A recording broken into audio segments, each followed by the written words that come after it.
Aditi Dabholkar मॅडमचे mister तुम्हीच का? तुम्हाला? हो मीच. तुम्ही मॅडमच्या रूममध्ये जाऊन बसा.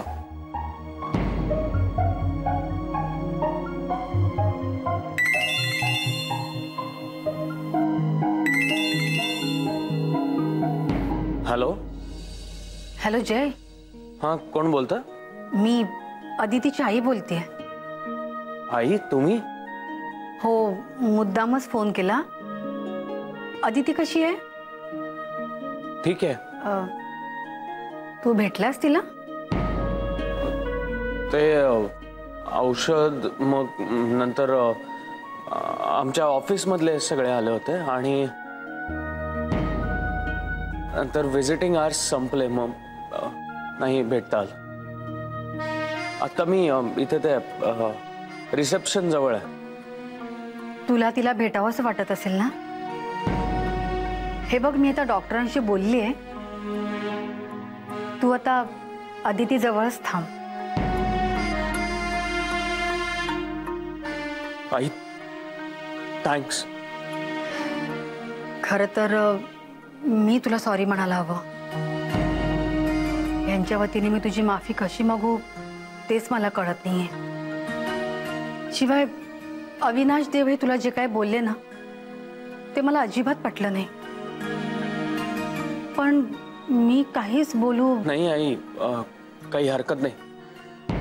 मी आता जरा अदितीच्या रूम मध्ये. हो नक्कीच जा. तुला कोणी बोलवायला आलं होतं का? नाही कारण डॉक्टर म्हणाले होते की मी कोणाला पाठवतो म्हणून. हो ते एक वॉर्ड बॉय आले होते. मग आता लवकर जा आणि भेट तिला. आई थँक्स.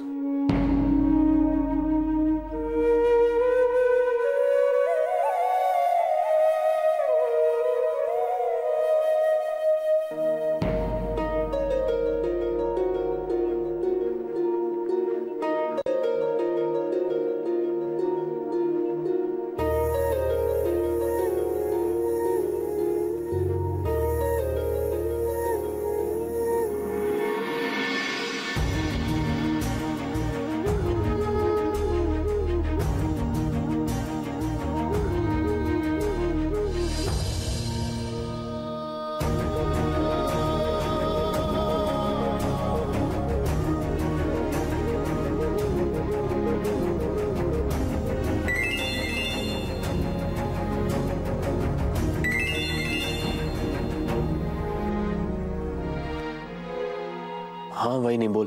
अरे काय रे बाबा तुम्ही दोघं किती बिझी असता रे. केव्हापासून आदितीला फोन करते तिचा फोनच लागत नाहीये.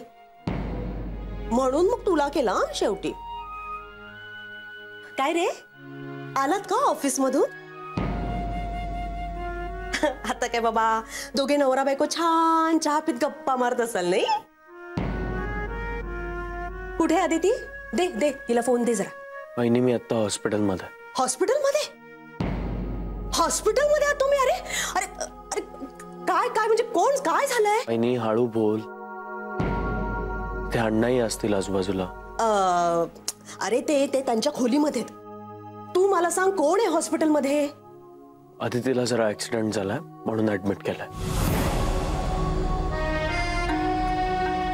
अरे अरे मग कळवायचं नाही का तू? अगं वहिनी सकाळपासून त्याच धावपळीत होतो आणि शिवाय अण्णांना कळलं असतं तर त्यांनी अजून जास्त टेन्शन घेतलं असतं म्हणून नाही कळवलं. अरे असा कसा रे तू? हा तू विसरलायस का? अदिती माझ्या लहान बहिणीसारखी आहे ती. हा काळजी नाही का वाटणार तिची? कशी आहे ती आता? ठीक आहे. डॉक्टरांनी सांगितलंय अजून सध्या काही एवढी काळजी करायची गरज नाही. हो ना बरं होईल ग बाई. मी ना आता सगळे देव पाण्यातच ठेवते बघ. वहिनी मी ठेवतो फोन. इथे रूम मध्ये बोलायला परवानगी नाही. हा हो तू ठेव हा फोन ठेव आणि काळजी घे तिची. आणि वहिनी प्लीज अण्णांना काही कळू देऊ नको. आता तू पण ना. हा नाही म्हणजे आम्हालाही काळजी आहे ना त्यांची. कळतंय ना आम्हाला की त्यांची तब्येत नाजूक आहे. ह्या गोष्टी त्यांच्या कानावर पडायला नकोत ते. ठेवते मी आता फोन. हा ठेव तू काळजी घे तिची. हा याचं म्हणजे ना काहीतरीच असत.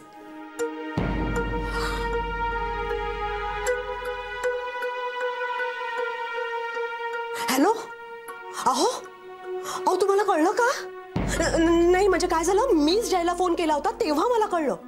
आपल्या आदितीचा ऍक्सिडेंट झालाय, एका गाडीने उडवलं म्हणे तिला. नाही मला बाकीचं काही कळलंच नाहीये. हा तुम्ही काम करत, कामं राहू दे तुमची, तुम्ही या घरी.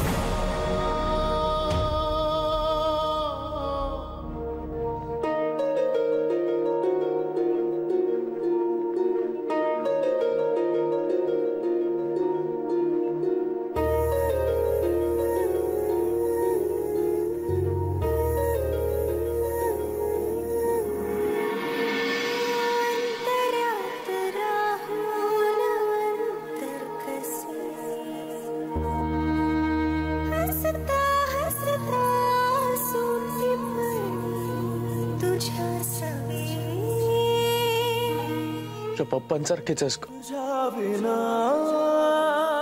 एकदम जिद्दी. सकाळपासून मला एकदाही भेटू दिलं नाही.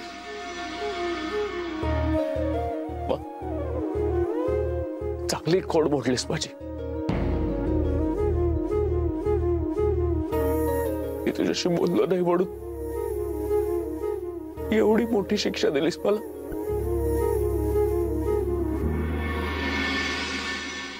सकाळपासून तुझे पप्पा, तुझी मम्मी, आऊ, अविनाश सर, ऑफिस मधले सगळे येऊन भेटून गेले तुला, पण मला भेटणं झालं नाही ग.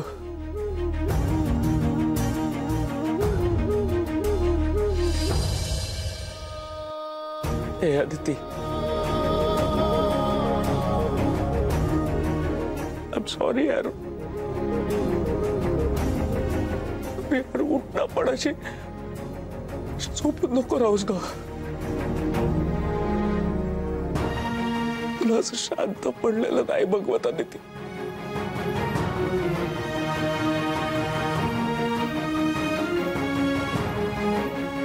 मी चुकीचा वागलो तुझ्याशी. छोट्या छोट्या गोष्टींवरून भांडलो, बोललो नाही तुझ्याशी. पण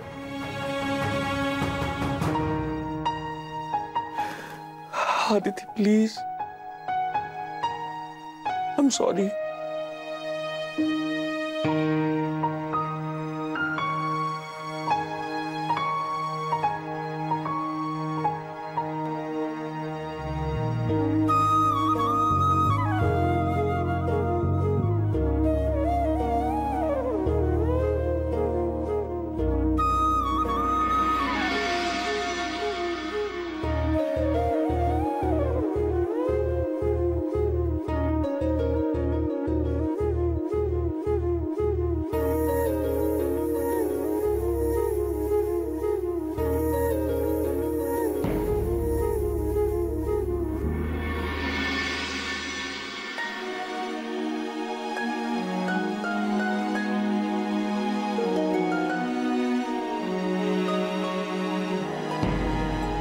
नर्स.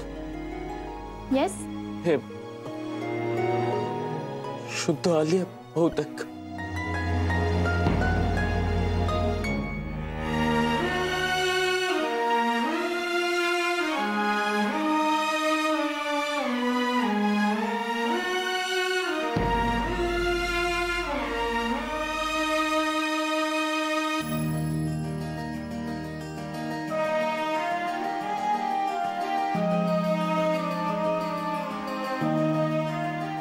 आराम करा आता. औषधाची गुंगी उतरतेय, पण इतक्या त्यांना उठू देऊ नका. Everything will be fine. Thank you.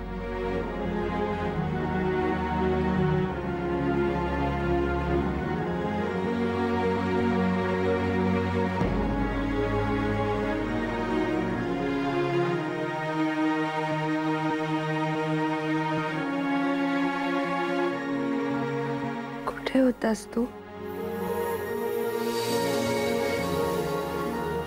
तुला शोधत होते मी. लवकर आला असतास तरी आधीच शुद्धीवर आले असते.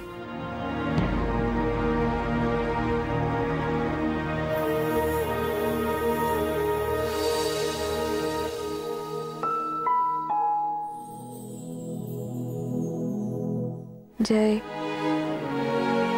आता नर्स पण म्हणाली ना, एव्हरीथिंग विल बी फाईन.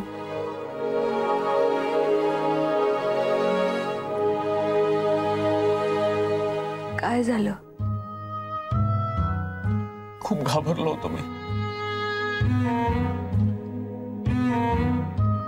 माझ्या एका चुकीमुळे तुला गमावून बसतोय की काय असं वाटायला लागलं होतं. नाही रे, जे घडलं त्यात तुझी काहीही चूक नाहीये. चूक माझीच होती. मी ती फाईल विसरायला नको होतं. नाही रे, मी बघून रस्ता क्रॉस करायला हवा होता. पण तुम्हाला फोन करत होतेस, मी फोनही उचलला नाही. हो, कारण पप्पा आणि रजनी होते ना तुझ्यासोबत. मी सकाळी पण तुझ्याशी काही न बोलता निघालो. मी सुद्धा तुझ्याशी आदल्या दिवशी किती भांडले, म्हणून चिडलास तू. मी इथेच चुकतेस तू. दरवेळेला नाही आम्हाला पाठीशी घालायचा. अरे मी हे बघ, मी चुकलोय हेच सत्य. जय नाही, काही बोलू नकोस अतिथी.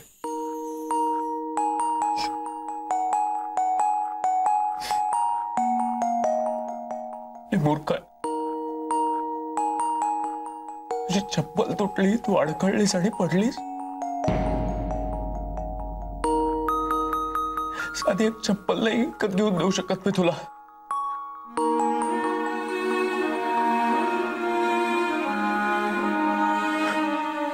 तुझ्या पप्पांकडे असताना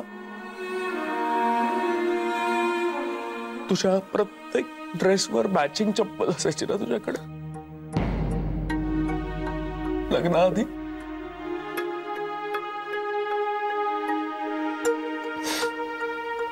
आणि आता एकच चप्पल, ती अशी तुटलेली.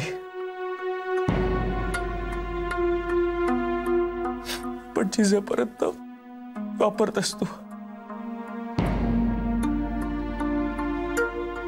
कशाला उगाच खर्च म्हणून मला नवीन काही घेऊही देत नाहीस.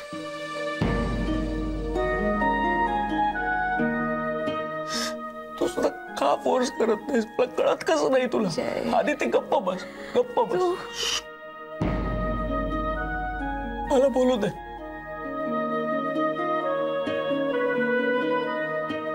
रात्री पण मी तुझ्याशी बोललो नाही. सकाळी घाईघाईत मी फाईल विसरलो, तशीच तुटकी चप्पल घेऊन तू ती फाईल घेऊन माझ्या मागे आलीस. तुझा पाय अडकळला आणि माझ्या समोर तुटत्या गाठ. जय अरे किती. अगं आधी ती त्या चपलेला एक टाका घातला असता ना तरी आजचा सगळा गोळ झाला नसता ग. पण मीच तुला नाही म्हटलं होतं, विसरलास का? जय अदिती,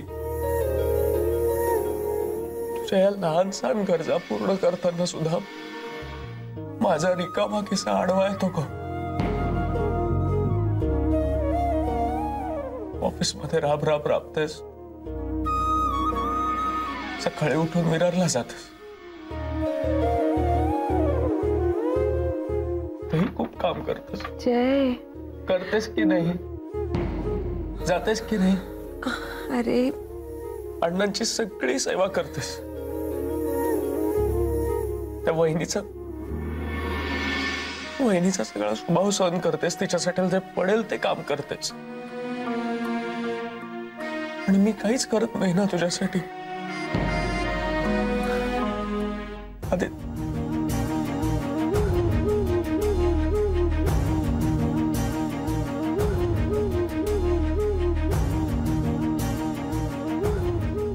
पप्पा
अधू, कशी आहेस तू बाळा?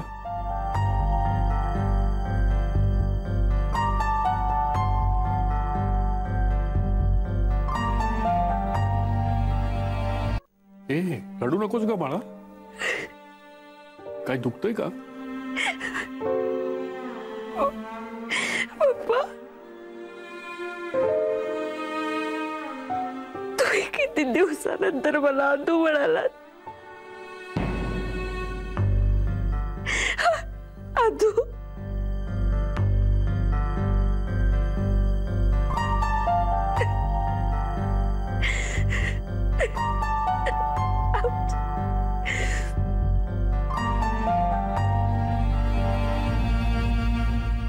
मला जर माहित असतं ना पप्पा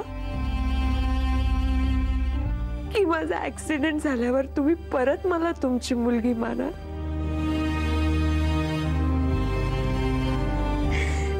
तर मी आधीच एखाद्या गाडी का. ए वेणू,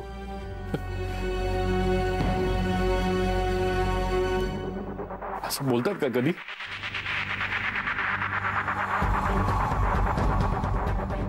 मी पुन्हा रागवे ना तुझ्यावर, असं नाही बोलायचं.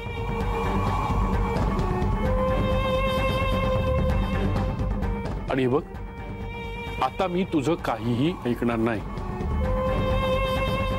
माझं आता बाहेर डॉक्टरांशी बोलणं झालंय.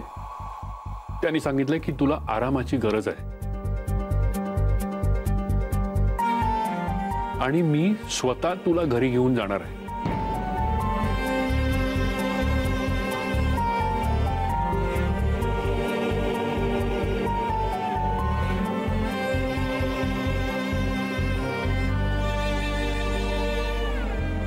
तर प्लीज प्लीज कोणीतरी एकानेच थांबायचं.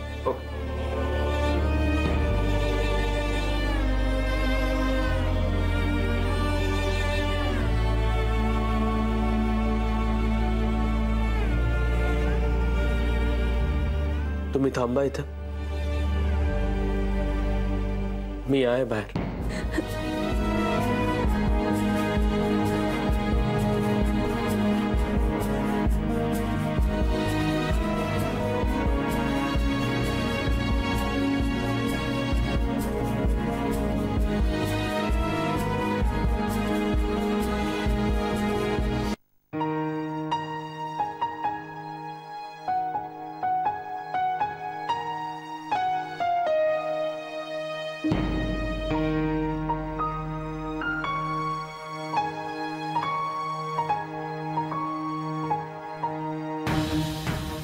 उद्या सकाळी अधूला डिस्चार्ज मिळणार आहे. डॉक्टरांशी माझं बोलणं झालेलं आहे.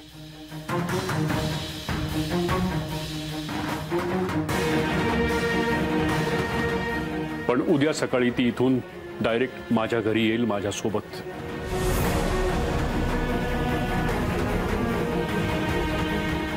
यापुढे मी तिला तुझ्या सोबत राहू देणार नाही.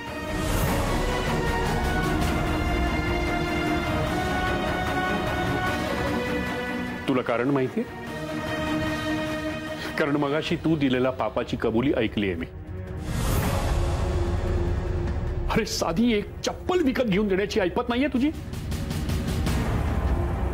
तू काय माझ्या मुलीला सुख देणार आहेस यापुढे?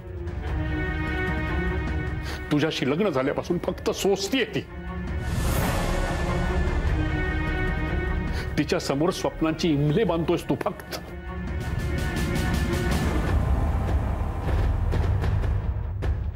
यापुढे नाही.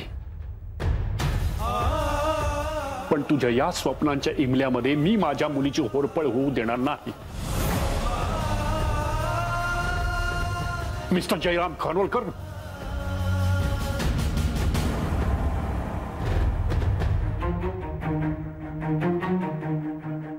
यापुढे माझ्या आधी तिला विसरायचं.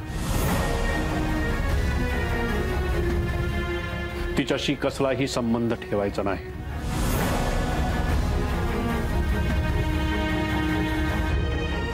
आणि अर्थात तो येणार नाही याची काळजी मी घे.